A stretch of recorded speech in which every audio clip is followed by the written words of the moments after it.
There is zero historical precedent for a large commercial airplane and its passengers completely disintegrating upon impact, regardless of speed, cause, or crash site. Turkish Airlines Flight 981 began breaking apart in mid-air after suffering extreme decompression and crashed into a forest. All 346 people were killed. 40 bodies were recovered, 6 of them still in their seats. Air India Flight 182 was blown up in mid-air by a bomb over the Atlantic Ocean. Wreckage from the plane and 131 bodies were recovered, with autopsies performed. Japan Airlines Flight 123 suffered mechanical failures 12 minutes into its flight and crashed into a mountain. It remains the single deadliest aircraft incident in history. Wreckage and even 4 survivors out of the 500 passengers were recovered. Those are just 3 examples. And yet, on September 11, 2001, we are told that a 757 crashed into a field and left virtually no identifiable wreckage or passengers. The Department of Environmental Protection also reported in October 2001 that no trace of jet fuel was found in groundwater or soil at the crash site. Flight 93 allegedly crashed with over 5,000 gallons, 37,500 pounds of jet fuel left. How is this possible? In 2006, during the trial of the alleged 20th hijacker Zacarias Moussaoui, the FBI provided a batch of evidence that allegedly survived a catastrophic crash in near-perfect condition. Among the exhibits were a red bandana, a Kingdom of Saudi Arabia driver's license, John Talagnani's driver's license, and flight attendant C.C. Lyle's personal effects, including her driver's license and Marriott hotel card. Although a 757 managed to obliterate itself upon impact, fragile material known as paper and fabric managed to survive nearly without a scratch.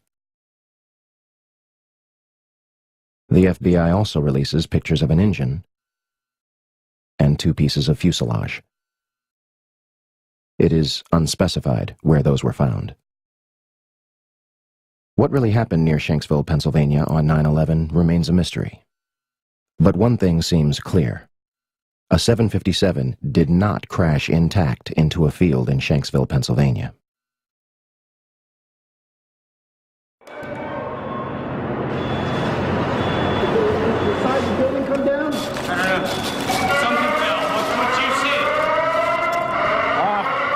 Pretty clear at one point, and then this whole bunch of smoke and glass, and I think we're just about the last ones in this building right now. I think you should leave. Everybody else is gone. Okay. I'll just make sure that there's nobody else coming downstairs.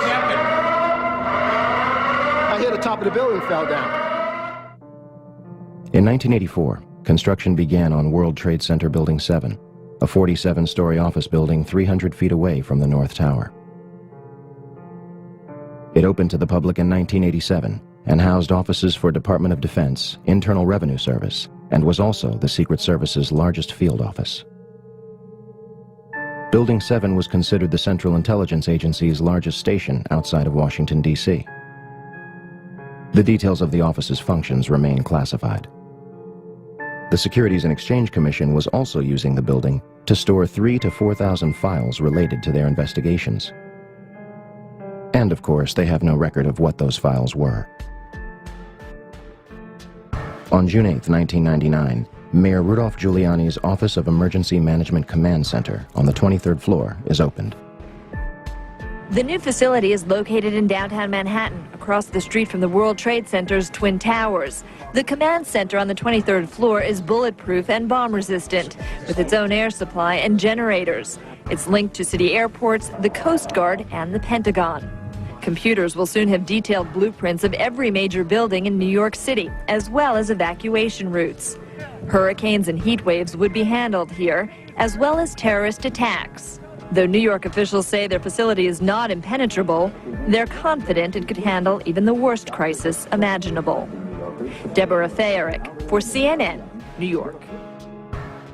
On the morning of 9/11, before the first plane strikes the North Tower, Building 7's alarm system was unexpectedly placed on test status at 6:47 a.m. for a scheduled period of 8 hours. This normally occurs during maintenance, and any fire alarms from the building were to be disregarded. After the second plane strikes the South Tower, Building 7's power was deliberately shut off and its tenants evacuated. Following the collapse of the North Tower, almost all of the surrounding World Trade Center buildings were completely destroyed, but the structures remained standing. Building 3, a 22-story building directly below the Twin Towers, was split in half by the South Tower's collapse. Although the building was severely crushed by falling debris, the structure remained standing. Building 4, a 9-story building east of the South Tower, was almost completely flattened. The remaining structure did not collapse. Building 5, a 9-story building east of the North Tower, suffered from severe fires and structural damage. Building 6, an 8-story building between the North Tower and Building 7, suffered a giant gouge in its roof and severe fires. Neither Building 5 or 6 suffered a collapse. Neither did the Deutsche Bank building, which stands to this day and is currently being demolished beam by beam. Neither did the Millennium Hotel across the street. Building 7, a 47-story office building hundreds of feet away, burns controllably over a few floors and suffers structural damage to its south face before collapsing completely to the ground at near free fall speed. The collapse of Building 7 was rarely reported on the day of and after 9/11. Yeah, it's very strange that was not even hit by a jet, and yet it falls very rapidly and essentially straight down into its footprint. Although the collapse of Building 7 was clearly a phenomenon and further investigation was needed, the building's steel was removed from the site and destroyed. No pieces were recovered from the debris for analysis. However, FEMA's volunteer investigators revealed after their limited studies that some pieces of steel from the rubble of Building 7 experienced something never before seen in an office fire. Some pieces of steel had large holes burned through them, evidence that a high-temperature corrosive material had formed and burned through the beams, suggesting temperatures of over 1,000 degrees Celsius were present. But what the Worcester Polytechnic Institute scientists reported was that steel, as they looked at it, using similar methods to what we've used on the red gray chips. These are electron microscope methods and X-ray EDS methods. They found high temperature, indication of very high temperatures, oxidation and sulfidation, sulfur in the steel. Yet, this phenomenon will not be mentioned again, either by FEMA or other agencies investigating the collapse. Now let's fast forward to August of last year, 2008. NIST finally came out with their preliminary report. Now, it's very interesting. They ruled out diesel fuel fires. They said it is due, and they also ruled out any type of fatal damage from the towers collapsing, particularly the North Tower, which is across the street, Vesey Street, I think. And so there's some damage, sure, but they ruled out it was not fatal, and it did not contribute to the initiation of the collapse. That's what NIST says, and I agree with that. When questioned at a public comment session after the draft's release, NIST was forced to acknowledge that the collapse of WTC-7 experienced a period of free fall for 105 feet. That is acceleration at 32.2 feet per second squared, which is just dropping a ball in a vacuum, and that's how fast it accelerates. Finally, in their final report, they have this agreement, having been with Chandler and with my comment also, that there was indeed acceleration, not just constant speed, and acceleration at the acceleration due to gravity. In other words, free fall. And they even mentioned free fall for about 105 feet. That's about 8 stories. Now that means, according to what they had previously said in August, which is correct, earlier, August 26th, nothing is in the way of the roof. Nothing.